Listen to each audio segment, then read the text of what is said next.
What are your views on India supporting Armenia with weapons against Azerbaijan, sending a message to Turkey and Pakistan? Can India form a trilateral alliance? India, Armenia, and Israel? Good question. So yes, one we do hear the report that India is going to.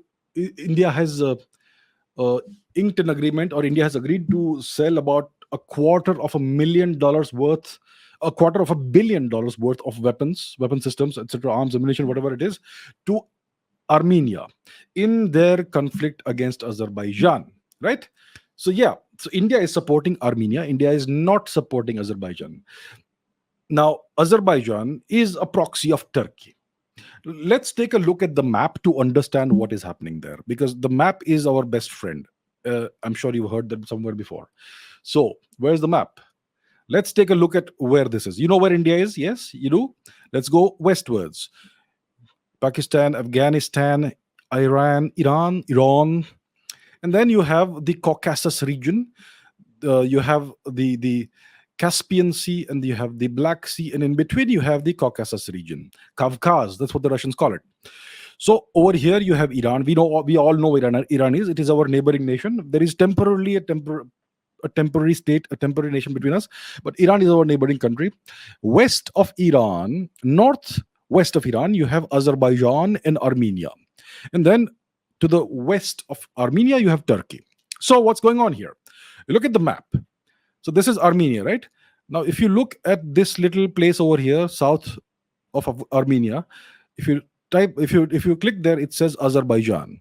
So this territory has been taken over by Azerbaijan with the help of Turkey, right? So if you click very close to the border, to the so-called border here, it says Azerbaijan. You click on the Armenian held territory over here, it says Asia. So apparently Google seems to be supporting Azerbaijan in its claims that this is Azerbaijani territory and not Armenian territory. Even if you click here, it says Asia, right? But if you click over here, it says unavailable. So yeah, there's some confusion going on here, and Google seems to be playing certain games. Now, what is the deal? So Azerbaijan is the aggressor. They have been perpetrating all kinds of horrific atrocities on the Armenian people. We know the history of the Armenian genocide, starting from the late 19th century, all the way into the first quarter of the 20th century. Yeah, multiple waves of genocide against the Armenians done by the Turks. The Turks hate it when you speak about this, but on the other hand, they don't they waste no opportunity to remind the Armenians of what they did to them. So they don't want it to be recognized officially, the Turks, that they did a genocide against the Armenians, but their politicians keep on making statements and reminding the Armenians that, this is what we did to you and we could do it again. So behave. Right. So India is supporting Armenia. Now the question is, who is India sending a message to Turkey and Pakistan? So first of all, please understand, Pakistan is a non-entity. It is a proxy state of the US and China. There is no point sending a message to Pakistan. Pakistan is like, with the greatest of respect to the Pakistani people, I have nothing against them, but Pakistan is a dog for hire. It's an attack dog for hire. That's what it is. It's a goon for hire. There is no point sending a message to someone's goon. You have to send a message to the master.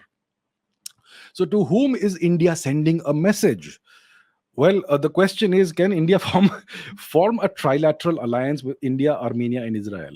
First of all, Armenia is not a powerful nation. There's no point forming an alliance with a nation that is on the verge of catastrophe. One can support such a nation, but an alliance is done between more or less equals, right? Now, the question is Israel, isn't it, my dear friends? Israel. Are you all aware of the fact that Israel is supporting Azerbaijan in this conflict? Are you aware of this fact? Israel has been supplying drones, those loitering munitions, etc., to the Azerbaijanis in their war against Armenia. Isn't it strange that this Turkish proxy, Azerbaijan, is being supported by the Israelis? And the Israelis are essentially betting on and investing in the destruction of this wonderful ancient nation, Armenia. So what's happening here? Why is Israel supporting Azerbaijan? Yeah. And why is India supporting Armenia? What's happening here? Aren't India and Israel the best of friends? according to most people? What's happening here? So let me answer what's happening here. It's all about geography. It is all about geography. That's what geopolitics is about. You cannot understand geopolitics unless you see the map and understand what's going on here. And this is also a lesson for my fellow YouTubers who may be watching this. Geopolitics is nowadays a big cottage industry in India. Okay, here's the lesson. Let's look at the geography to understand the geopolitics. We have this nation here, Iran. Okay, Iran is a sworn enemy of the United States. We know this. To the north, we have Russia. Russia is a sworn enemy of the United States. The Americans want to destroy Iran, they want to destroy Russia. We know that very well. Who is Israel's number one ally? It's the United States. The United States is Israel's number one ally. Israel exists because of the US. Without US support, Israel would not exist. Understand that. Turkey is a NATO member. Turkey has US nukes on its territory. Azerbaijan is Turkey's proxy. By extension, Azerbaijan is a NATO proxy. Georgia is desperate to enter NATO. They are against Russia. So here is the geography. All right. Ukraine is a NATO proxy. All these nations in Western Europe are NATO, are essentially US vassal states. Turkey is a US vassal state with a few imperial ambitions of its own, right? The US wants, what does the US want? The US wants a bridge between Turkey and Azerbaijan so that it has clear, unimpeded access to the Caspian Sea. The problem is this little nation called Armenia.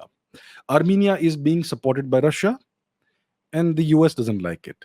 And so, what the US wants to do is to create a conflict here and destabilize not only the entire region, the Caucasus region, but also destabilize Iran and Russia, hopefully annihilate Armenia, and create a pan-Turan corridor, a Turkish corridor between Turkey and Azerbaijan.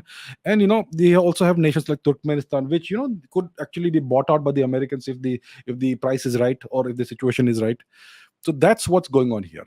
They are trying to once again become a major player in this region. They have moved out of Afghanistan and they essentially moved out of Central Asia some time ago, but now they are trying to create a corridor over here by essentially wiping Armenia off the map. And there are all kinds of horrific atrocities that are being perpetrated on Armenia by the Azerbaijanis. Yeah, the standard Turkish brutalities. If you don't know about it, well, I recommend you don't read about it because it's stomach churning. And yeah, there are all kinds of reports on social media, including Twitter. I would recommend don't look at that. Anyway, that's what's happening. So India is supporting Armenia. India is not sending a message to Turkey or to Pakistan. India is sending a bigger message to the United States that we're not going to support your nonsense here. So essentially, what we are witnessing now, my dear friends, is a complete realignment of the global order. India is no longer in the US camp. India is no longer in the US camp. India will cooperate with the US if certain conditions are met. Those conditions are not being met. All right, the Americans are not concerned about what India wants. So India is now supporting Armenia. It's a message to the United States. Israel is not that important, unfortunately. Israel, I mean, you could say Israel, to put it kindly, is a junior partner of the United States. I am not using the V word out of deference to our Israeli friends, but yeah, Israel is the junior partner of the US. Israel does whatever the Americans tell it to do. Israel's foreign policy is an extension of US foreign policy. And Israel serves a very important purpose for the US in the Middle East region. Understand these things. This is the geopolitical lesson right here. So, Armenia is now being supported by India. I expect Iran will most likely support Armenia, and Russia, we know, does support Armenia, right? So, this is the new emerging geopolitical realignment because the United States is hell bent on undermining India's national interest. India is now going to support Armenia in this matter, and we are witnessing a complete global realignment. I'm telling you that the decade of the 2020s is going to be a decade of very fast change, very rapid change, a complete realignment of the global order, and a lot more is happening. So this is what's happening over here. So that's why India is supporting Armenia with weapons against Azerbaijan. It's not a message to Turkey or Pakistan. Turkey is a NATO member state, right? It's trying to break free of complete NATO domination, yeah, but it's still a NATO member state. Turkey is playing, a triangular kind of thing. They are trying to woo Russia in certain aspects. They're also trying to remain on the side of the US, and so on. Turkey has geopolitical ambitions of its own. Mr. Erdogan wants to recreate the Ottoman Empire. So Azerbaijan is their attack dog in this particular situation. So whatever's happening is not a message to Turkey or Pakistan. It's a message to NATO, to EU, to the United States. India cannot form a trilateral alliance between India, Armenia, and Israel. Armenia is not even strong enough to be an ally of India. It could, I mean, we do sympathize with Armenia, and that's why we are helping them, but it's not going to be an ally.